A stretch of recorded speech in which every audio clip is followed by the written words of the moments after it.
Think of your mouth as, well, like a high-end speaker box. Right. Most of the time, we speak without ever really looking at the acoustic settings. We just sort of open our mouths and the words fall out. Yeah, you don't really think about it. Exactly.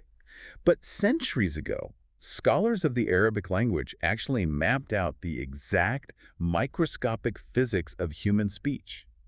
They created a system that splits every sound you make into highly calibrated acoustic profiles. So, okay, let's unpack this. Today, we are exploring a really fascinating text on the principles of Tafkheem and Tarqeeq in Tajweed science. Which, for those who might not know, is the incredibly precise science of Arabic recitation, specifically designed to preserve the Quran. Right. But I mean, even if you have never spoken a single syllable of Arabic in your life, what we are actually looking at today is a masterclass in the biomechanics of sound. Tajweed essentially identifies two main acoustic profiles in the human vocal tract. Right, the big two. Yeah. The first one is called Tafkheem, which is basically the equivalent of turning up the bass on your stereo. It is about thickening the sound so much that it echoes and completely fills the room. It's massive. It really is. Yeah. And then you have Tarqeeq, which is the treble. It's sharp, it's thin, it just slips right through your teeth with absolute precision.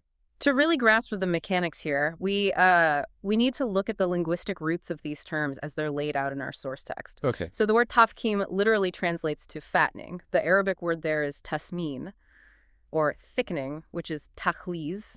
The text uses those terms interchangeably. Fattening the sound. I like that. Yeah, and on the other side of the spectrum, tarqiq means thinning or tanhif. But what's fascinating here is that the historical scholars of Tajweed weren't just writing a grammar guide or like a simple pronunciation manual. Right. They were doing something way more technical. Exactly. They were essentially acting as pioneering acoustic engineers. They define Tafkheem as a physical thickness that enters the sound of the letter, changing its physical dimensions in the air so that the mouth actually fills with its echo. Wow. Yeah, if the sound fills that oral cavity and creates a reverberation, a literal acoustic bounce against the roof of the mouth, you have Tafkheem. If it remains flat, direct, and doesn't create that echo, it's Tarqeeq. So it's incredibly visceral. You aren't just reading letters on a page. You are physically molding the empty space inside your skull to create a specific frequency. That's exactly it. So if you are listening to this right now, just think about the empty space above your tongue. You can change the shape of that space at will. And to understand how to actually play this biological instrument, our source text divides the entire Arabic alphabet into 3 distinct categories. Right, 3 buckets. Yeah. And if we are going to learn how to manipulate this speaker box, we should probably look at the heavy echoing bass notes first. For sure. So the text categorizes these heavy bass notes as the letters of istila. These are the letters that absolutely always demand that heavy, thick Tafkheem sound. Always. No exceptions. No exceptions. And out of the entire Arabic alphabet, there are exactly 7 of them. To help students memorize this vital foundation, the legendary scholar Imam Ibn al-Jazari grouped them into a famous, somewhat cryptic phrase. Okay, what is it? It's kaz.kid.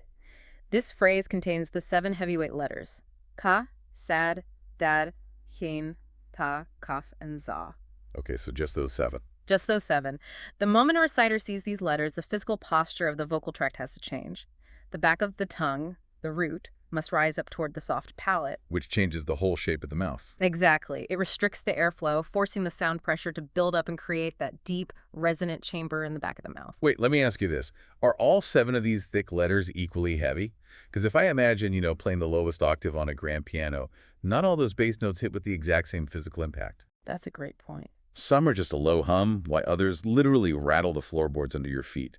Is there a hierarchy of thickness here? The text anticipates that exact question, and the answer is a definitive yes.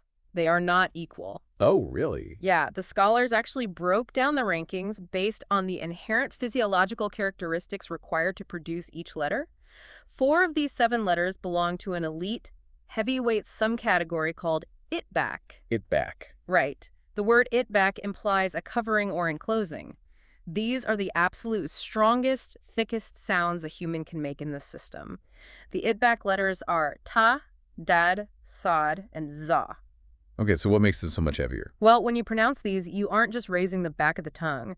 You are bringing a significant portion of the tongue up to cup the roof of the mouth, trapping the sound in a highly pressurized dome. Oh, wow. So you're literally building a pressure chamber in there. Exactly. And even among those four elite letters, there is a strict hierarchy. The letter te is the undisputed heavyweight champion. It is the heaviest, most compressed letter in the language. Ta. Yes. It's followed by dad, then sad, then za. After those itbaq letters, you get the remaining three from our original seven, which are kaf, gain, and finally ka, which is the weakest of the heavyweights because the tongue doesn't cup the roof of the mouth nearly as much. I find it amazing how meticulously calibrated this is. I mean, the instruction isn't just make it sound heavy, it's deploy a level 4 heavy acoustic wave. Right. It's highly specific. And remembering this hierarchy seems like a massive cognitive load. But the text gives us a really clever mnemonic device to lock these letters into memory. It does. Memory was the primary vehicle for preserving this knowledge back then, so the tools they developed had to be highly effective. The text shares a mnemonic phrase, Taibun dahikun sadikun, sarfun kawaiun ganyun kalukun. Which means what exactly? It translates roughly to describing someone with good, strong, wealthy, and polite characteristics. But the real genius is the structural engineering of the phrase itself. The first letter of each word corresponds perfectly in descending order of heaviness to those 7 letters. That is so smart. It's a centuries-old memory hack. A reciter has an instantaneous mental shortcut to recall not just which letters require that physical effort of fattening the sound, but exactly how much biological effort to apply to each one. Okay, so we have the letters themselves ranked by their inherent built-in thickness. But as I read through the text, it doesn't stop with the letters in isolation. No, not at all. It gets even more granular, looking at how the vowels attached to those letters actually change the physics of the sound in real time. It's like having a master volume knob for our bass notes.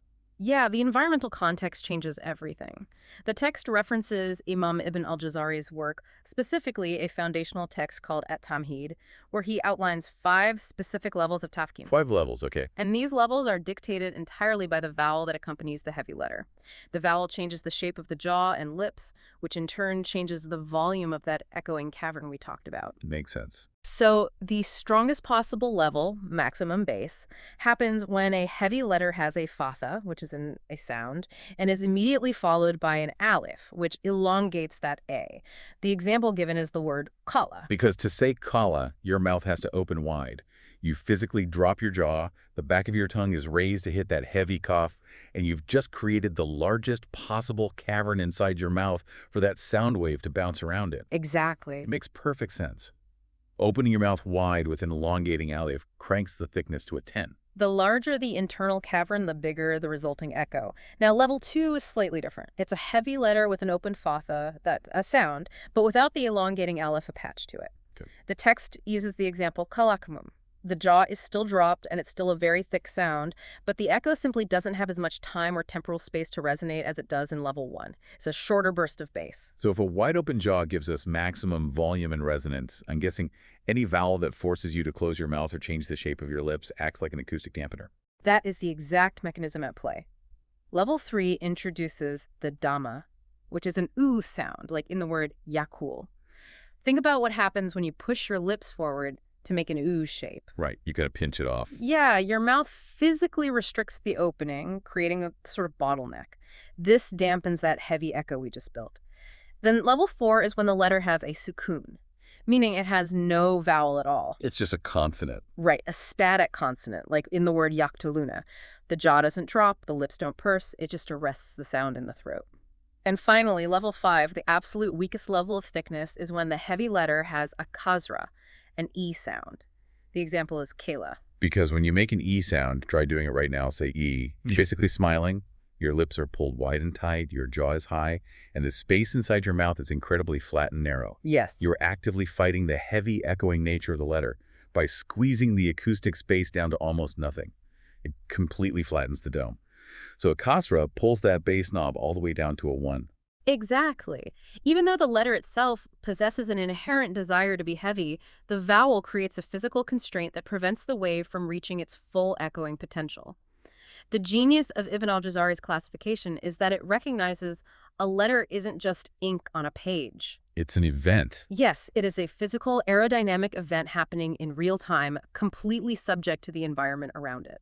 Okay, so if these 7 letters are taking up all this acoustic real estate with their varying levels of heavy bass, what is happening to the rest of the alphabet? Are they just getting drowned out in a sea of echoes? This brings the second major category of the text into focus, the letters of istifal, which translates to lowering.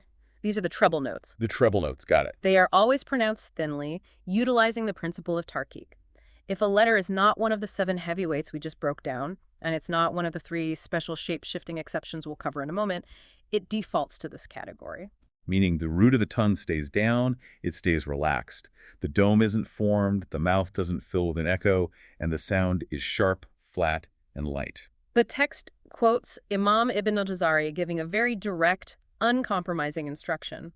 He says, "Thin the istifal letters, and beware of thickening the aleph." Wow, that's strict. It is a strict boundary. You must not let the heavy, echoing quality of the bass notes bleed into these light letters, even if they sit right next to each other in a word. And if we connect this to the bigger picture, it reveals something profound about the fundamental design of the Arabic language. Which is? The vast majority of the alphabet belongs to this light, thin category. Tarqeeq, the thin, sharp sound, is the baseline. It's the default setting of the language. Which makes total sense from an auditory design perspective. If every single letter was thick and heavy, pulling the tongue up and echoing in the skull, the language would sound like a muddy, rumbling mess. Right, you'd lose all the definition. Exactly. You wouldn't be able to distinguish the consonants from one another. By making the default setting light and thin, the heavy letters strike like a physical drum beat when they do appear. The contrast is what gives the recitation its rhythm. It's entirely about texture. The thin letters provide a smooth, flat canvas, and the thick letters are the broad, heavy brushstrokes that stand out violently against it. I love that visual. The continuous physical interplay between lowering the tongue for the treble and raising it for the bass is what gives tajweed its musicality and its immense emotional weight. So we've mapped out our bass and our treble. This seems logical enough, thick and thin, 2 clear acoustic boxes, but the text doesn't let us stay comfortable for long. Here's where it gets really interesting, because there are 3 letters that simply refuse to be boxed in. The shapeshifters. Yes, they are the shapeshifters of the alphabet. The chameleons. The Alif, the Lam, and the Ra.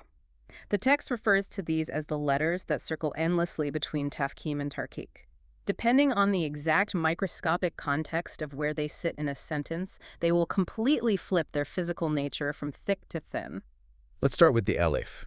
The rule for the Aleph is fascinating because the text makes it clear that the Aleph has no independent personality of its own. It's a pure follower. Right. It perfectly mimics whatever acoustic state came right before it. If a heavy, thick letter comes first, the tongue is already raised, and the Aleph absorbs that thickness, continuing the heavy echo. But if a thin, light letter precedes it, the tongue is down and the Aleph flattens out, becoming a thin treble note. It is entirely anchored to the past. The Aleph looks backward. And to highlight how unique this is, the text provides a beautiful contrast by bringing up the concept of guna. Guna, yeah. Now, guna isn't a letter. It's the sustained nasal sound produced in the nasal cavity when you pronounce letters like noon or meme. The text quotes a poetic work called Lali al-Bayan, which points out that guna does the exact opposite of the Alif. Oh, interesting. While the Alif looks backward to the letter before it, the guna looks forward to the letter after it. Wait, so a reciter is humming a nasal sound. Yeah. And they have to anticipate the physical requirements of a letter they haven't even vocalized yet and alter the shape of their nasal cavity in real time. Yes. How is that even possible at a normal speaking speed? It is a stunning display of acoustic anticipation. The brain and the vocal tract are working milliseconds ahead of the actual sound. If a heavy letter is next in the word, the reciter proactively expands the nasal cavity in the back of the mouth, causing the guna to become heavy and thick before the heavy letter even arrives. That's wild. And if a light letter is next, the nasal cavity stays relaxed and the guna stays thin. So you have the alif physically anchored to the past and the guna biologically reacting to the future. It demonstrates how fluid and interconnected every single micromovement is in tajweed. Nothing exists in isolation. The neurological processing power required to do that seamlessly is just staggering. But speaking of processing power,